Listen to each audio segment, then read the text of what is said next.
Hey guys, welcome back to Mallu vlogs. Mallu വ്ളോഗ്സിൻ്റെ പുതിയൊരു വീഡിയോയിലേക്ക് എല്ലാവർക്കും സ്വാഗതം. ഹൈക്കിങ്ങും ട്രക്കിങ്ങും ഇഷ്ടപ്പെടുന്നവരാണ് നിങ്ങളെങ്കിൽ ഓടിവാ, ഒരു അടിപൊളി സ്ഥലം പരിചയപ്പെടുത്തരാം. നമ്മുടെ സ്വന്തം തിരുവനന്തപുരത്ത് നെടുമങ്ങാടാണ് ഈ സ്ഥലം. നെടുമങ്ങാട് നിന്ന് ഒരു 3 കിലോമീറ്റർ ഈ സ്ഥലത്തേക്ക് ദൂരമുള്ളൂ. ഈ കാണുന്ന സ്ഥലം വരെ വണ്ടി പോകത്തുള്ളൂ. ഇനി നടക്കണം, ഒരു 10-15-20 മിനിറ്റോളം നമുക്ക് നടക്കാനുണ്ട്. അത്യാവശ്യം സ്പീഡിൽ നടക്കുന്നവരാണെങ്കിൽ 15 മിനിറ്റ് കൊണ്ടൊക്കെ മേളിലെത്തും. അല്ലാതെ ഇച്ചിരി റെസ്റ്റൊക്കെ എടുത്ത് നടക്കുന്നവരാണെങ്കിൽ ഒരു 20 മിനിറ്റൊക്കെ എടുക്കും. ഇനി അങ്ങോട്ട് വഴിയായിട്ടൊന്നുമില്ല, ഈ കാണുന്നതൊക്കെ തന്നെയാണ് വഴി. ഇത് നമുക്ക് ഇച്ചിരി സേഫായിട്ട് തോന്നുന്ന അതുവഴി നമുക്ക് പോകാം. വേറെ കുഴപ്പമൊന്നുമില്ല, നടക്കാൻ നമുക്ക് ബുദ്ധിമുട്ടില്ലാതെ എവിടെ കൂടെയാണോ സേഫായിട്ട് തോന്നുന്നത് അതുവഴി നമുക്ക് പോകാം. ഇവിടെ മുഴുവനായിട്ടും കാടും പാറയും മാത്രമേ ഉള്ളൂ. കുറച്ച് ഐതിഹ്യമുള്ള സ്ഥലമാണിത്. ഈ പാറയുടെ ഏറ്റവും മുകളിലാണ് ഹനുമാൻ്റെ ഒരു ക്ഷേത്രം ഉള്ളത്. തിരിച്ചിട്ട പാറ അല്ലെങ്കിൽ തിരിച്ചിട്ടൂർ റോക്ക് എന്നൊക്കെയാണ് ഈ സ്ഥലത്തിൻ്റെ പേര്. ഇവിടുത്തെ ഐതിഹ്യം എന്ന് പറയുന്നത്, ഈ രാമരാവണ യുദ്ധ സമയത്ത് നമ്മുടെ ലക്ഷ്മണന് പരിക്കേറ്റപ്പോൾ ഹനുമാൻ മരുത്വാമല തേടി ഇറങ്ങി. അങ്ങനെ ഈ മല കണ്ടപ്പോൾ മരുത്വാമല എന്ന് വിചാരിച്ചിട്ട് ഈ മല എടുത്തുകൊണ്ട് പോയി. അവിടെ ചെന്നപ്പോഴാണ് ഇത് മരുത്വാമലയല്ല എന്നറിയുന്നത്. അങ്ങനെ അബദ്ധം മനസ്സിലായിട്ട് ഹനുമാൻ തിരിച്ച് ഈ മല ഇവിടെ കൊണ്ടുവച്ചു. അങ്ങനെയാണ് ഇതിനെ തിരിച്ചിട്ട പാറ എന്ന് പേര് വന്നത്. നമുക്ക് ഇതുവഴി പോകുമ്പോൾ ചെറുതായിട്ടൊരു പേടിയൊക്കെ തോന്നും. ഞാൻ ഒറ്റയ്ക്കാണ് പോയത്, വേറെ ആരുമില്ലായിരുന്നു. എൻ്റെ കൂടെ ആരുമില്ലായിരുന്നു, ഈ സ്ഥലത്തും ആരുമില്ലായിരുന്നു. ഒരു 12-12:30 ശേഷമാണ് ഞാൻ മേളിലോട്ട് കയറുന്നത്. ആ ടൈമിൽ നല്ല ചൂടുമുണ്ട്. പൊതുവെ ഇവിടെ അങ്ങനെ ആരും വരാറില്ല.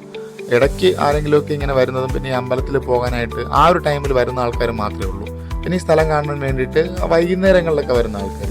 അപ്പോൾ ഞാൻ ഈ പോയ ടൈമിൽ വേറെ ആരുമില്ലായിരുന്നു. അപ്പോൾ ഒറ്റയ്ക്ക് ആയതുകൊണ്ട് തന്നെ എനിക്ക് പരിചയമില്ലാത്തൊരു സ്ഥലമാണ്. അപ്പോൾ ചെറിയൊരു പേടിയൊക്കെ ഉണ്ടായിരുന്നു. പിന്നെ ഈ പാമ്പ് അങ്ങനെ എന്തെങ്കിലുമൊക്കെ വരുമെന്നൊക്കെ ചെറിയൊരു ഭയം ഉണ്ടായിരുന്നു. എന്നാലും ഞാൻ മേളിലോട്ട് കയറി. പ്രത്യേകിച്ച് വഴിയായിട്ട് അങ്ങനെ ഒന്നുമില്ല, ഈ പാറയിൽ കൂടെയൊക്കെ നടന്നങ്ങ് പോകണം. ഒരു വ്യത്യസ്തമായ അനുഭവമായിരുന്നു. പിന്നെ നിങ്ങൾക്ക് ആർക്കെങ്കിലും ഇവിടെ വരാൻ താല്പര്യമുണ്ടെങ്കിൽ ഒരിക്കലും ഒറ്റയ്ക്ക് വരാൻ ശ്രമിക്കരുത്. 1-2 പേരായിട്ടേ വരാവൂ. ഒറ്റയ്ക്ക് വരുന്നത് അത്ര സേഫ് അല്ല. പിന്നെ പൊതുവേ ഈ മഴയുള്ള ടൈമിലൊന്നും ഇവിടെ വരാതിരിക്കുക. കുറച്ച് ദിവസം മുമ്പ് മേളിൽ വെച്ചിട്ട് ഒരു മരണം ഉണ്ടായി. മിന്നലടിച്ചിട്ടാണ് മരിച്ചത്. അപ്പോൾ അതുകൊണ്ട് ഈ മഴ ടൈമിലൊന്നും വരാതിരിക്കുക. ഇടിമിന്നലുണ്ടെങ്കിൽ മാക്സിമം ഇവിടുത്തെ യാത്ര ഒഴിവാക്കുക. പിന്നെ ഒരു ബോട്ടിൽ വെള്ളം മസ്റ്റായിട്ട് കയ്യിൽ വെച്ചേക്കുക. കാരണം ഇതിൻ്റെ മേളിലോട്ട് കയറി കഴിഞ്ഞാൽ പിന്നെ നമുക്ക് കുടിക്കാൻ വെള്ളമൊന്നും കിട്ടത്തില്ല. മേളിൽ കടയോ ഷോപ്പോ അങ്ങനെ ഒന്നുമില്ല. അപ്പോൾ ഒരു ബോട്ടിൽ വെള്ളം എപ്പോഴും കയ്യിൽ കരുതിയേക്കുക. ഇവിടെ വരുമ്പോൾ 10-20 മിനിറ്റ് നടക്കാനുണ്ട്, നല്ലോണം വെള്ളം ദാഹിക്കും. ഇപ്പോൾ മേളിൽ വെള്ളമൊന്നുമില്ല, അപ്പോൾ വെള്ളം എടുക്കാൻ മറക്കരുത്, അത് മസ്റ്റായിട്ട് കയ്യിൽ വേണം. അങ്ങനെ നടന്ന് മേളിലോട്ടെത്തി. കൊള്ളാം, നല്ല സ്ഥലമാണ്. നമുക്ക് നല്ലൊരു റിലാക്സേഷനൊക്കെ തരുന്നൊരു അടിപൊളി സ്ഥലമാണ്. അത് കഴിഞ്ഞിട്ട് ഇതിൻ്റെ മേളിലോട്ട് കയറുന്നത് പാറയുടെ മേളിൽ കൂടെയാണ്. അപ്പോൾ നമുക്ക് ജസ്റ്റ് സ്ലിപ്പായി വിടാതിരിക്കാനൊക്കെ അവരുടെ കോൺക്രീറ്റിൽ സ്റ്റെപ്പ് പോലെ വെച്ചിട്ടുണ്ട് കുറച്ച് ദൂരമൊക്കെ. അത് കഴിഞ്ഞിട്ട് നമുക്ക് നടന്ന് പോകാം. ഇച്ചിരി നോക്കി സൂക്ഷിച്ച് നടക്കണം, സ്ലിപ്പാവും. ഞാൻ പോയ ടൈമിൽ മഴയൊന്നും ഇല്ലാത്തതുകൊണ്ട് കുഴപ്പമില്ല. ഈ മഴ പെയ്തിട്ട് നിൽക്കുന്ന ടൈമിലാണെങ്കിൽ നല്ല വഴുതൽ ഉണ്ടാകും ഇവിടെ. അപ്പോൾ സൂക്ഷിച്ച് മേളിലോട്ട് നടക്കണം. കൊച്ചു പിള്ളേരൊക്കെ കൊണ്ടുവരികയാണെങ്കിൽ ഒന്ന് സേഫ്റ്റി ആയിട്ട് ഒന്ന് പിടിച്ച് മേളിലോട്ട് കൊണ്ടുപോകാം. പിന്നീട് CCTV ക്യാമറയൊക്കെ വെച്ചിട്ടുണ്ട്. ഒരു യൂസും ഇല്ല. ഇവിടെ വന്നവരാണോ ആരാണെന്ന് അറിയത്തില്ല, മൊത്തം അടിച്ച് തകർത്തിട്ടിട്ടുണ്ട്. നാടിൻ്റെ പരാജയം ഇതുപോലെ ചെയ്യുന്ന കുറച്ച് ആൾക്കാരാണെന്ന് എനിക്ക് പലപ്പോഴും തോന്നിയിട്ടുണ്ട്. ഒരു കാര്യവും നേരെ ചെയ്യാൻ സമ്മതിക്കത്തില്ല. ഇനി അഥവാ ചെയ്താൽ തന്നെ അത് വെറുതെ വന്ന് നശിപ്പിച്ചോളൂ. മാക്സിമം ഈ ഉച്ച സമയത്തൊന്നും വരാതിരിക്കുക. നല്ല വെയിലാണ്. ഇപ്പോഴത്തെ ഈ ചൂടിന് നല്ല ഇത്തിരി ടഫായിരിക്കും. നമുക്ക് പെട്ടെന്നതൊന്നും അഡ്ജസ്റ്റ് ആവത്തില്ല. അങ്ങനെ നടന്ന് മേളിൽ എത്തിക്കഴിയുമ്പോൾ ഫസ്റ്റ് നമ്മൾ കാണുന്നത് ഒരു കരിങ്കല്ലൊക്കെ വെച്ചിട്ടൊരു കെട്ടാണ്. അതൊരു കുളമാണ്. വെള്ളമുണ്ട്. ഞാൻ നല്ല വെയിൽ ആണെങ്കിലും ഈ ടൈമിലും അവിടെ അതിനകത്ത് വെള്ളമുണ്ട്. വെള്ളം വറ്റിയിട്ടൊന്നുമില്ല, അത്ര വൃത്തിയൊന്നുമില്ല അതിനകത്ത്. എന്നാലും ഒരു കുളവും അതിനകത്ത് കുറച്ച് വെള്ളവും ഉണ്ട്. ഇത് കണ്ടിട്ട് ഇതിനകത്ത് ഇറങ്ങണമെന്നൊക്കെ തോന്നുന്നവരൊന്ന് സൂക്ഷിച്ചിറങ്ങുക. അറിയില്ല ഇതിന് എത്ര താഴ്ച ഉണ്ടെന്നൊന്നും, ഏത് ടൈപ്പാണെന്നൊന്നും നമുക്കറിയത്തില്ല. അപ്പോൾ ഇറങ്ങുന്നവരൊന്ന് സൂക്ഷിക്കുക, മാക്സിമം ഇറങ്ങാതിരിക്കുക, അതാണ് നല്ലത്. ഇറങ്ങാതിരിക്കാൻ ഗേറ്റ് കേട്ടിട്ടുണ്ട്. അപ്പോൾ മാക്സിമം അതിനകത്ത് ഇറങ്ങാതിരിക്കുക, പുറത്തുനിന്ന് കാണുക. വൈകുന്നേരങ്ങളിലൊക്കെ ഇവിടെ നല്ല രസമാണ്. ഈ സൺസെറ്റൊക്കെ നമുക്ക് അടിപൊളിയായിട്ട് നമുക്ക് എൻജോയ് ചെയ്യാൻ പറ്റും. നല്ലൊരു തണുത്ത കാറ്റും ആ ഒരു ഈവനിങ് ടൈമിലൊക്കെ നല്ലൊരു വൈബാണ് ഇവിടെ. പിന്നെ ഞാൻ ഈ മല കയറുന്ന ടൈമിലും ഇതിൻ്റെ മുകളിലെത്തിയതിന് ശേഷവും എൻ്റെ ശ്രദ്ധയിൽപ്പെട്ടൊരു കാര്യമാണ്, ഇവിടെ പ്ലാസ്റ്റിക് ബോട്ടിലോ പ്ലാസ്റ്റിക് കവറോ അങ്ങനത്തെ വേസ്റ്റ് ഒന്നും ഞാൻ കണ്ടില്ല. അതൊരു നല്ല കാര്യമായിട്ട് എനിക്ക് തോന്നി.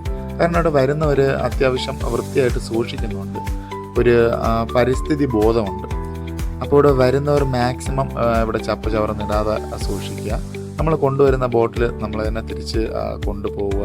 എല്ലാം തീർന്നെന്ന് കരുതി ആ ബോട്ടിൽ ഇവിടെ തന്നെ ഉപേക്ഷിച്ചിട്ട് പോകാതിരിക്കുക മാക്സിമം. ഒരു പരിധിവരെയൊക്കെ ഈ ചൂടിനെ ഇവിടുത്തെ കാറ്റ് പ്രതിരോധിക്കുന്നുണ്ട്. നല്ല കാറ്റാണ്, മുകളിൽ നിൽക്കുമ്പോൾ നല്ല കാറ്റാണ്. അപ്പോൾ ഈ വെയിൽ കൊണ്ടിട്ടുള്ള ചൂട് നമുക്ക് അധികം അങ്ങ് ഫീൽ ചെയ്യില്ല. പക്ഷെ നല്ല വെയിലാണ്, നമുക്ക് പെട്ടെന്ന് കണ്ണ് തുറന്നൊക്കെ നോക്കാൻ പറ്റാത്ത രീതിക്ക് വെയിലാണ്. ഇവിടെ നിന്നിട്ട് നമ്മൾ താഴോട്ട് നോക്കുമ്പോൾ ഈ കാണുന്ന കാഴ്ചയാണിത്. എനിക്ക് തോന്നുന്നു ഓൾമോസ്റ്റ് ട്രിവാൻഡ്രത്തിൻ്റെ കുറച്ച് ഭാഗം നമുക്ക് കാണാൻ പറ്റും. ഈ വ്യൂ കണ്ടതിന് ശേഷമാണ് എനിക്ക് തോന്നിയത് ഞാൻ വന്ന ടൈം തെറ്റിപ്പോയി. ഈവനിങ് ആണ് ഇവിടെ കറക്റ്റ് ഒരു വൈബ് കിട്ടുന്ന ടൈം. ഈവനിങ് ആയിരുന്നു ഞാൻ വരേണ്ടത്, എനിക്ക് ടൈമിങ് കുറച്ച് തെറ്റിപ്പോയി. പിന്നെ ഇതാണ് ഇവിടുത്തെ അമ്പലം. ഇതിനകത്താണ് പ്രതിഷ്ഠയൊക്കെ ഉള്ളത്. ഞാൻ മാത്രമേ ഇപ്പോൾ ഇവിടെ ഉള്ളൂ, ഇവിടെ വേറെ ആരുമില്ല. ഈ അമ്പലത്തിൻ്റെ ആൾക്കാരോ അങ്ങനെ ആരുമില്ല, ഞാൻ മാത്രമേ ഉള്ളൂ. ഈ ഉച്ച ടൈം ആയതുകൊണ്ടാണ്. അപ്പോൾ അതിനകത്തൊന്നും ഞാൻ ഇറങ്ങിയില്ല, അത് ശരിയല്ലല്ലോ. നമ്മളങ്ങനെ ഇറങ്ങുന്നത് അത് എനിക്ക് ശരിയായിട്ട് തോന്നിയില്ല, അതുകൊണ്ട് ഞാൻ അതിനകത്ത് ഇറങ്ങിയില്ല. അപ്പോൾ ഇതൊക്കെയാണ് തിരിച്ചിട്ട പാറയിലെ കാഴ്ചകൾ. ഈ ഹൈക്കിങ്ങും ട്രെക്കിങ്ങും ഇഷ്ടപ്പെടുന്നവർ തീർച്ചയായിട്ടും വരേണ്ട നല്ലൊരു സ്ഥലമാണ്. അപ്പോൾ വീഡിയോ ഇഷ്ടപ്പെടുകയാണെങ്കിൽ ലൈക്ക് ചെയ്യാനും ഷെയർ ചെയ്യാനും സബ്സ്ക്രൈബ് ചെയ്യാനും മറക്കരുത്. ഞാൻ അടുത്തൊരു വീഡിയോ ആയിട്ട് വരാം.